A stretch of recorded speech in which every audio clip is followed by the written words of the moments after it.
Welcome to Susu Rabbit.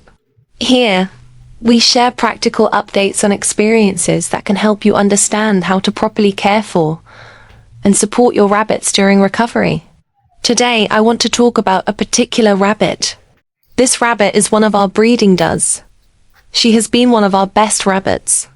Unfortunately, we noticed that she became sick and stopped eating properly. I want to show you this injection. Although it is commonly labeled for cows, it is not used for cows alone. Through careful observation and experience, I discovered that it can also be used for rabbits, but with extreme caution. You must never overdose a rabbit. For rabbits, the dosage must never exceed 2 milliliters. Not more than 2 milliliters, this is very important.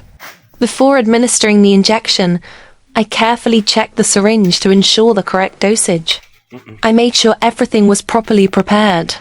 Then, I calmly restrained the rabbit, ensuring she was relaxed and not stressed. You must never rush this process or inject carelessly. I gently held the loose skin at the top of the neck and injected quickly but carefully. The goal is to keep the rabbit calm throughout the process. When done correctly, the rabbit remains relaxed. After administering the injection, I closely observed her. By the following day, the rabbit began to eat again, jump around, and show clear signs of recovery. Even though she improved quickly, I still plan to monitor her closely for 2 to 3 weeks to ensure full recovery. During this period, she will be given good food and clean water before she is returned to normal activity. This is an important lesson. I am not advising everyone to do this.